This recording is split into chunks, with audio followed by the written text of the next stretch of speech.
बिस्मिल्लाहिर्रहमानिर्रहीम। अस्सलामुअलैकुम अहबाब। सरप्राइजिंग फैक्ट्स उर्दू में आप सबको खुशामदीद।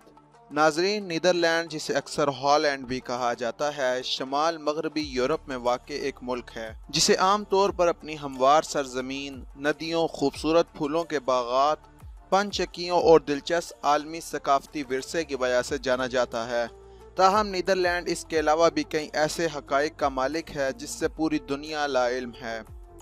आप देख रहे हैं सरप्राइजिंग फैक्ट्स उर्दू, और आज की इस वीडियो में मैं आपको नीदरलैंड से मुतल्लक चंद ऐसे हैरान कुन हक़ाइक़ बताऊंगा जो आज से पहले आपने नहीं सुने होंगे। तो चलें शुरू करते हैं। नीदरलैंड दुनिया के ऐसे ममालिक में से दूसरे नंबर पर आता है जहां के ज़्यादातर मर्दों का कद छोटा होता है। नीदरलैंड में हर साल तकरीबन 20% बच्चों की पैदाइश हस्पताल की बजाय घर में होती है। नीदरलैंड का शहर एम्स्टरडैम ज़्यादातर लकड़ी के खंभों पर तामीर है जो कि 12 मीटर तक जमीन की गहराई में धंसे हुए हैं।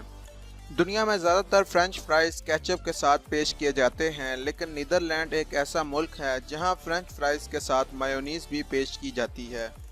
नीदरलैंड ऐसे ममालिक में सर फहरिस्त है जहां खुराक ग़िज़ाइयत से भरपूर, बेहतरीन और इंतहाई सस्ते दामों में फराहम की जाती है। एक दिलचस्प हकीकत ये भी है कि नीदरलैंड में लोग ज़्यादातर साइकिल चलाना पसंद करते हैं। नीदरलैंड के कस्बे लीसी को गार्डन ऑफ यूरोप भी कहा जाता है क्योंकि यहाँ दुनिया का सबसे बड़ा फूलों का बाग मौजूद है जिसे कियोकेनहाफ के नाम से जाना जाता है। एम्स्टरडैम में आवाम की सहूलत के लिए हुकूमत ने 1200 से ज़ायद पुल तामीर कर रखे हैं।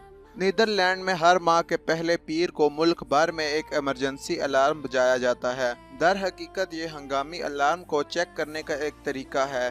ये अलार्म बगैर किसी मदाखलत के 1 मिनट 26 सेकंड तक जारी रहता है। सचिपाल एयरपोर्ट नीदरलैंड का मरकजी इंटरनेशनल एयरपोर्ट है, लेकिन यह सतह समुंदर से 4 मीटर से भी ज्यादा नीचे है। आपको ये जानकर जरूर हैरानी होगी कि नीदरलैंड में लोग ज्यादातर ब्लैक टी पीना पसंद करते हैं। तो दोस्तों, मैं उम्मीद करता हूँ कि आपको हमारी आज की ये वीडियो पसंद आई होगी। अगर आप इस तरह की मजीद वीडियोस देखना चाहते हैं तो आप हमारे चैनल को जरूर सब्सक्राइब करें, इस वीडियो को लाइक करें और नीचे कमेंट सेक्शन में अपने ख्यालात के इजहार करें। Thanks for watching.